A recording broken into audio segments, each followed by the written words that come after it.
Olá, tudo bem?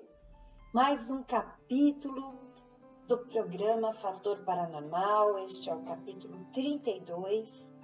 E dentro dessa trajetória espiritual, muitas pessoas me perguntam: como você teve o primeiro contato com os ciganos? Isso é uma das memórias mais lindas que eu tenho, porque ao estudar numa escola particular, no meu primeiro colegial, que era assim que a gente falava lá atrás, né? Eu tinha uma amiga. E essa minha amiga, ela era assim uma pessoa super do bem. Vocês já conheceram pessoas assim que muitas vezes você fala para ela: você não existe de tão bondosa, de tão amorosa, de tão legal que você é? Pois é. E ela era assim. Ela era prestativa, era uma pessoa que, se eu qualquer dificuldade que eu tivesse na escola, ela sempre me auxiliou. Às vezes eu estava com fome, que eu chegava do trabalho, ela tinha um lanchinho a mais para me dar. Então era uma pessoa assim maravilhosa. E logo que nós tivemos, né, começamos a nossa amizade, naquele ano letivo, foi o único ano que eu estudei naquela escola. Eu às vezes acho que eu fui estudar lá justamente para conhecê-la e vou contar a experiência que eu tive com ela, que foi uma experiência que me levou a outras. E ela me convidou para o aniversário dela, assim, perto da metade do ano. Eu nunca tinha ido na casa dela. Ela falou que eu era uma das poucas convidadas da escola, que eu não levasse a mal. Claro que não, de forma alguma. Eu acho que para aniversário se convida quem você quer, né? E eu chegando no aniversário dela, eu tinha uma lembrancinha muito simples, né? E ela era uma pessoa que eu sabia que ela estava numa condição, os pais, né, tinham condições muito boas de vida, porque eu vi os carros com o motorista que iam buscá-la, muitas vezes ela até me acompanhou, me deixou em casa, inclusive, com o próprio motorista, para eu não voltar de condução à noite. E eu me recordo que ao chegar na casa dela, aqui na cidade que eu moro, né, em São Caetano, era uma casa, num bairro que nós temos aqui, um bairro mais privilegiado, de mansões, enfim. E eu cheguei lá, eu vi a casa dela com várias tendinhas, com várias barraquinhas, né? E achei tanto quanto interessante, porque eu perguntei para ela assim: uma festa temática? Eu me lembro que ela pediu para que a gente fosse de vestido, de saia longa, não fosse com as pernas à mostra, nem barriga assim, para fora, né? Não fosse com calça. E eu achei interessante isso. Eu lembro que eu fui e tal. E perguntei se a festa era temática.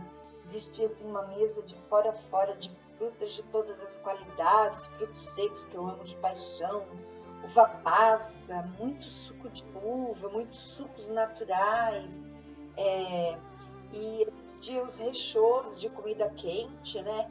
Comidas diferentes que eu nunca tinha visto. E também não entendi o que era que estava servindo ali e tal. E ela me falou: olha, Kátia, quero te apresentar para minha família, mas a gente tem costumes diferentes dos seus, né, das pessoas que a gente convive no dia a dia. Eu sou de uma família cigana tradicional e o meu aniversário é dentro da minha tradição. E eu achei aquilo o máximo, né? Eu falei: sério, eu adoro.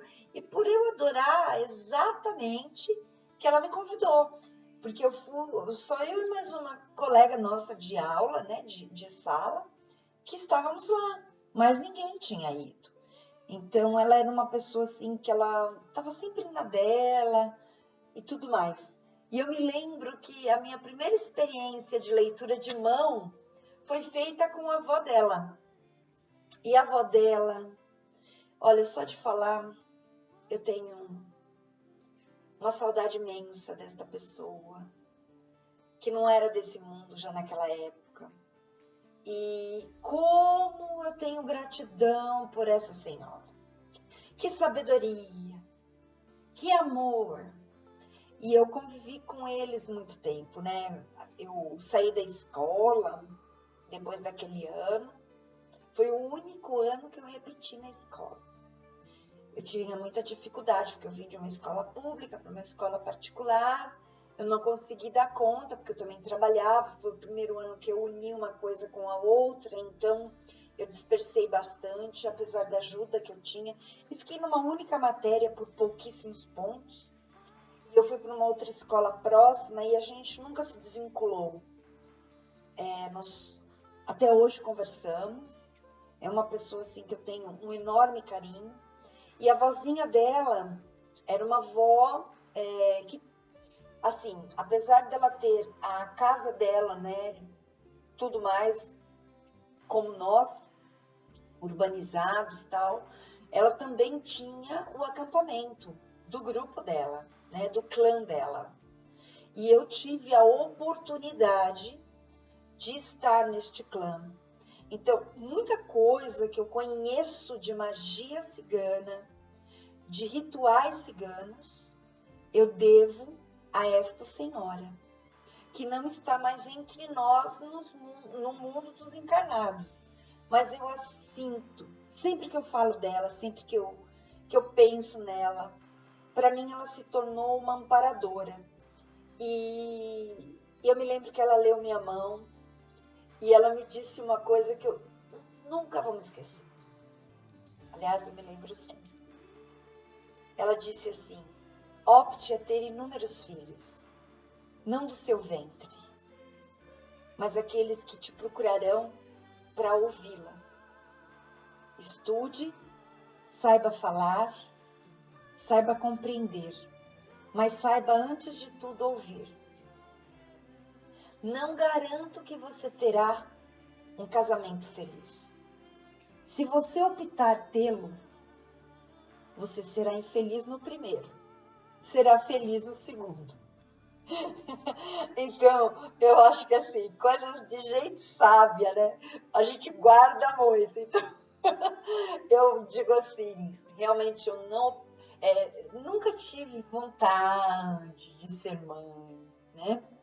E se Deus achou que eu não deveria, assim foi. Eu consegui me preservar, me cuido, eu sou uma pessoa que eu acho que todos nós temos um corpo físico que é um templo, e as palavras dela nunca saíram da minha cabeça. Então, eu sinto que ela sempre esteve presente na minha vida, nas minhas escolhas, nesta questão maternidade. E uma coisa que eu vou dizer a vocês, que eu sempre tive muita certeza, não sei se eu já comentei em algum capítulo anteriormente, mas eu sempre tive a certeza de que se eu tivesse um filho, este filho ele teria algum tipo de anomalia. Então, quando minha irmã engravidou do meu sobrinho, eu tinha certeza que aquele filho era meu. E eu cheguei nela e disse: é meu, mas eu estou te dando. Cuida bem, mas eu vou ser a madrinha. Eu nunca me esqueço disso, porque a maior certeza que eu tive é que ele era meu. Eu curti a gravidez, acho que mais do que minha irmã, porque eu fiz o quartinho dele, todos os presentinhos fui eu que dei, e eu conversava muito com ele. E ele nunca, nos ultrassons, nunca apareceu sexo. E eu sempre dizia, meu menino, o menino. E quando nós soubemos do nome, eu já tratava pelo nome. Nunca disse que era menina. Então, eu sentia como se fosse meu. E é engraçado isso, porque eu dei de presente. E ele é um presente para mim. É uma das coisas que eu mais orgulho na minha vida. E essas palavras, né, da Badiá, eu nunca me esqueci. E quando eu tive alguns anos atrás vontade de engravidar, me veio muito claro assim, na minha cabeça o que ela tinha me falado, e veio mais, porque daí eu já vi e senti como uma amparadora. Você corre riscos de vida. Então eu descartei totalmente, né? Porque eu não era jovem, eu queria engravidar depois dos 40. E eu falei, realmente, minha história como mãe, eu não quero. E eu sinto que essa história, essa minha convivência em acampamento, de ver que as pessoas não tinham aceitação por eu ser uma gadê, de não ser cigana, não influenciava na escolha dela, que eu estava lá por ela. Ela me queria lá, assim como a neta dela, que era muito minha amiga e que nós não nos desgrudávamos. Então eu aprendi muito, muito. E eu sou muito grata, muito grata, muito grata, muito grata. Eu tenho contato com essa família cigana maravilhosa até hoje. E eu sou muito feliz. Não vivem mais na minha cidade, mas a gente é muito feliz quando a gente se encontra ou quando a gente se fala. Então, assim foi a minha grande, melhor e primeira experiência com os ciganos mesmo, de tradição daqui, né? E eu agradeço muito por toda a sabedoria que essa senhora tem, que até hoje está aqui. E muitas outras coisas ela me disse, muitas outras coisas ela me falou, do que eu vivo hoje, do que eu faço hoje. A minha primeira experiência com o tarô, eu acredito que eu vou poder contar para vocês quando eu levei para ela, quando eu li para ela e ela me orientou. Então, isso é assunto para um outro capítulo. Mas fica aqui meus agradecimentos a esta família que eu amo demais. Sempre me trataram com muito amor e nunca com diferença. Por isso que eu falo, tem pessoas e pessoas, existem tradições e tradições, mas existem pessoas que são simplesmente inesquecíveis. Você está aqui no meu coração. Até o próximo capítulo.